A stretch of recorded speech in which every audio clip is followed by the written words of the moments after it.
Bom dia a todos. Que alegria podemos estar. Bom dia a todos. Que alegria podemos estar nesta manhã do Evangelho no Coração, fazendo uma leitura do livro do nosso querido Chico Xavier, Emmanuel, O Pão Nosso. E o nosso tema de hoje, a lermos e conversarmos por uns 15 minutos, é a mensagem número 11, para aqueles que estão com o livrinho, título O Bem é Incansável.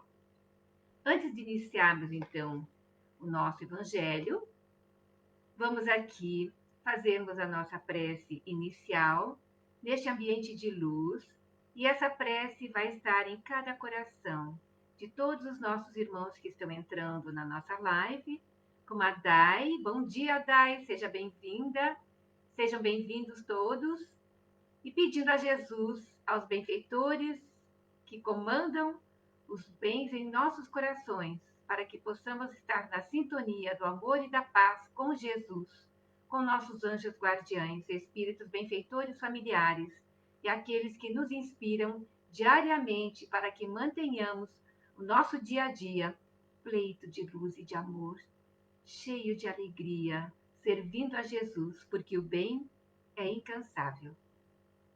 Querido amigo e mestre Senhor, guarda-nos, Jesus, uma vez mais, para que possamos manter a nossa mente saudável, exalando alegria a teu serviço, Jesus, que é para nós o benefício da nossa evolução.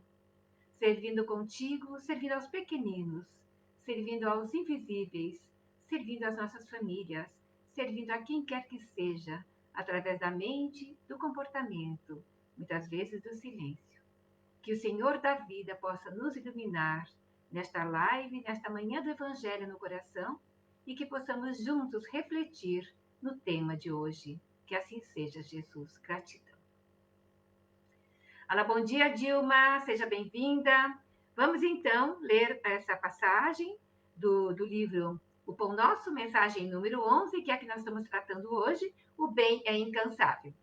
E ele nos diz: E vós, irmãos, não vos canseis de fazer o bem.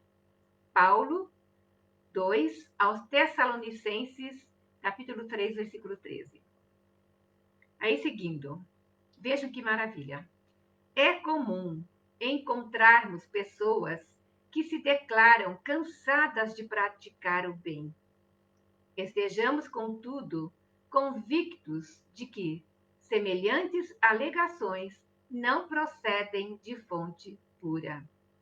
Somente aqueles que visam determinadas vantagens aos interesses particularistas na zona do imediatismo adquirem o tédio vizinho da desesperação, quando não podem atender a propósitos egoísticos. É indispensável muita prudência quando essa ou aquela circunstância nos induz a refletir nos males que nos assaltam, depois do bem que julgamos haver semeado ou nutrido. O aprendiz sincero não ignora que Jesus exerce o seu ministério de amor sem exaurir-se, sem cansar-se, né? Desde o princípio da organização planetária, relativamente aos nossos casos pessoais, muita vez terá o Mestre sentido o espinho da nossa ingratidão, identificando-nos o recuo aos trabalhos da nossa própria iluminação. Todavia, nem mesmo verificando-nos os desvios voluntários e criminosos, jamais se esgotou a paciência do Cristo, que nos corrige, amando e tolera, edificando, abrindo-nos misericordiosos braços para a atividade renovadora. Se ele nos tem suportado e esperado através de tantos séculos, por que não poderemos experimentar de ânimo firme algumas pequenas decepções durante alguns dias? A observação de Paulo aos Tessalonicenses, portanto, é muito justa. Se nos entediarmos na prática do bem, semelhante desastre expressará, em verdade, que ainda não nos foi possível a emersão do mal de nós mesmos. Refletindo nessa mensagem, quando me foi proposto este assunto, né, para refletirmos, eu fiquei imaginando se o Cristo, governador da terra, jamais exauriu-se. Exaurir significa cansar-se, entediar-se, deixar para depois, dar uma parada. Ele nunca fez isso. Ele é um co-criador com Deus. Ele é o governador da terra. Nos mínimos detalhes, o seu planejamento se faz e continua sendo feito. Tudo que nos acontece tem uma razão de ser. E se nós, meus irmãos, minhas irmãs, nos entediamos com as obrigações caseiras, com as obrigações, os deveres para com a casa espírita, com aquilo que nos determinamos a fazer quando fizemos um contrato com a empresa de trabalho, ou nos determinamos ao estudo para nós mesmos sermos beneficiados no futuro e cansarmos com esses projetos, resolvemos dar uma parada, deixar para depois, deixar para trás, nós nunca vamos concluir. Ou se concluirmos, não será da maneira como deveria ser, com o coração cheio de amor, porque o tema inicial, o bem, é incansável. Aí eu digo, aqueles que não fazem nada, que estão toda hora cansados, entram em depressão, entram em problemas de saúde, entram em outras desesperações, observam coisas que nem precisavam. A gente tem a mania de observar os defeitos mais do que as coisas boas nas pessoas e tomar por pensamentos nossos coisas como certas. E muitas vezes os nossos julgamentos nos levam a erros difíceis, muitas vezes, de consertar. Então, quando preenchemos o nosso tempo com alegria, a enfermeira que trabalha de manhã à noite, feliz da vida por dentro, está servindo, está se doando, está fazendo o que Jesus nos ensinou, lavando os pés dos apóstolos, né?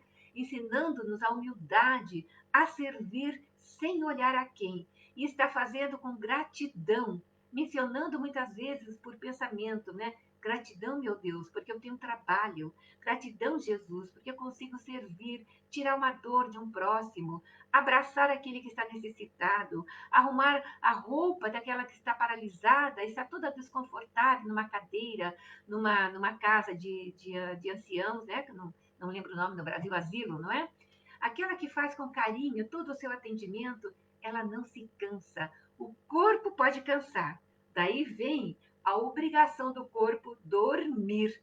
Para isso, a noite de repouso nos faz recuperar a energia física, porque o nosso espírito não se cansa, mas cansamos a nossa mente quando pensamos mal, quando não damos uma boa direção aos nossos pensamentos, quando deixamos que uma comunicação com a família ou com um amigo se perca nos decênios, muitas vezes, porque é algo que aconteceu lá no passado e aquilo martela na nossa mente e não damos oportunidade ao refazimento da amizade por egoísmo, por orgulho, essas duas chagas da humanidade. Então a mensagem é muito clara. Se nós queremos reatar uma amizade, temos que dar o primeiro passo com a humildade do coração. Meu irmão, minha irmã, estava lembrando de você hoje, lembrando que há tantos anos não nos falamos por uma bobagem da nossa juventude, ou algo que aconteceu num dia de festa e que a coisa não foi muito bem e levamos isso pelos decênios ou pelos anos afora. Mudemos o pensamento, voltemos um pouquinho a nós mesmos, olhando o nosso interior. O que quero de mim para amanhã? O que quero de mim para o futuro? Somos espíritos em evolução. E essas mensagens nos vêm para fazer alertas. São gotas homeopáticas de amor que Emmanuel nos traz através das mãos abençoadas do nosso maravilhoso médium de todos os séculos, como diz o Dr. Kipling, que é o nosso Chico Xavier, não é? Aqui o que nós podemos extrair é que ele diz que aqueles que querem tirar vantagens de tudo o que faz, até da mediunidade, é um erro. Nós não precisamos tirar vantagens. porque quem nos vê fazendo bem sabem do laurel do dever que nós vamos obter no futuro, se não nessa encarnação, numa próxima, já que somos espíritos imortais. E nós devemos estar atentos e com prudência o que queremos ao redor de nós, como estamos tratando nossos familiares, a esposa, o esposo. Será que estamos dando o respeito necessário, atendendo ao que quero fazer ao outro, o que eu quero que o outro me faça? É um preceito que já vem milenar e que nós temos que colocar em prática. O meu direito termina onde começa o do outro. Significa respeito, não invasão dos sentimentos, dos pensamentos, mas muitas vezes o silêncio, uma retirada em silêncio de uma briga, seja é a água que coloca-se na fogueira para apagar o fogo e depois volta-se e pergunta: quando é mesmo que você estava precisando? Eu estou aqui para te ajudar. E aí recomeça um diálogo e não uma briga. Isso é muito importante para a gente qualificar o tempo que o bem é incansável. Aí aqui nós podemos também retirar, que eu estava extraindo algumas coisas, o aprendiz sincero não ignora que Jesus exerce o seu ministério de amor sem exaurir-se. Então nós também podemos pensar em trabalhar, em oferecer o nosso melhor, seja na área da mediunidade, na casa espírita, seja oferecendo trabalho na missa, nas igrejas católicas, seja auxiliando o pastor nas igrejas evangélicas, fazendo um trabalho maravilhoso na mesquita ou na sinagoga, não é? Porque Jesus, a mensagem, veio para todos, não veio somente para os gentios, veio também para aqueles que já têm a sua religião, porque os conceitos filosóficos da doutrina, os conceitos científicos da doutrina, o conceito avançado da doutrina já estão inseridas em todas as demais escrituras, em todas as demais religiões. Então não somos melhores que ninguém. O que nós temos é o hábito desse estudo maravilhoso diário que nos reconforta. E aquele que acende a luz é o primeiro a iluminar-se, não é mesmo? Então é com Jesus que nós vamos evoluindo, não querendo passar do nosso tempo, mas lembrando que, olha que coisa linda, Jesus tem nos suportado e esperado através de tantos séculos. Tem uma metáfora, uma frase que às vezes eu uso, não é? É que Deus não tem pressa que sejamos perfeitos. Ele tem certeza que vamos ser perfeitos, porque Ele é o nosso pai ou a nossa mãe, né? Essa energia que é Deus. E nós temos a genética divina. Então, nós nascemos para a felicidade, nascemos como espírito. No momento que adquirimos a forma humanoide, a inteligência, a consciência, nós somos fadados à felicidade que não é deste mundo, porque quando eu estou me alimentando e eu vejo na televisão quantos irmãos e irmãs em socombros, sem alimentos, dias e dias, o coração dói. Mas nós não podemos salvar a terra, nós podemos salvar-nos a cada um de nós. Com isso, mudamos a consciência coletiva do nosso planeta para melhor, porque o bem é incansável. Então, a observação de Paulo aos Tessalonicenses é muito justa, porque se queremos sair de uma depressão, de um problema sério, porque perdemos o emprego ou estamos com dificuldades outras, mesmo que não seja um emprego pago, ofereçamos o nosso tempo para sermos voluntários, não é? Até voluntários por telefone, falando com irmãos e irmãs solitários. Quantas ONGs tem de você entrar em conexão, em contato com aqueles que estão vulneráveis e solitários nos asilos, podendo receber ligações, uma ligação amorosa de alguém mesmo desconhecido por alguns minutos, para poder tirar da solidão o nosso irmão, a nossa irmã. Isso também é caridade, isso é o bem incansável que nós podemos oferecer arranjando tempo no nosso dia. Fica aqui a nossa mensagem de amor, de carinho e gratidão aos benfeitores amados que nos estimulam para nos conduzirmos no caminho da paz e do amor. Daí eu gostaria só de lembrar a questão 909 de O Livro dos Espíritos. Poderia sempre o homem, pelos seus esforços, vencer as suas más inclinações?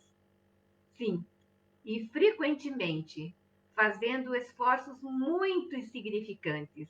O que lhe falta é a vontade. Ah, quão poucos dentre vós fazem esforços. Então é exatamente isso. Nós precisamos fazer o nosso esforço, darmos o primeiro passo, porque nós mesmos que vamos nos auto-iluminarmos, né? Retirando as sombras dos nossos corações, como diz a Joana de Ângeles, para que a gente possa expandir essa luz. Brilhe a vossa luz, e todos nós temos a luz que nos é dada por Deus. Assim, meus irmãos e minhas irmãs, fica a mensagem de hoje, para que possamos meditar nisso, qualificando o nosso tempo, porque o tempo é um bem incansável e nós podemos doar o nosso tempo com amor, fazendo bem, especialmente, muitas vezes, falando a palavra, mesmo que mentalmente, gratidão. Gratidão pelo dia, pela família, por tudo que nos rodeia. E eu agradeço aos amigos queridos, neste momento, da nossa Casa Espírita em São Francisco, que me convidaram. A minha gratidão a todos. Fiquem todos com Deus. Gratidão.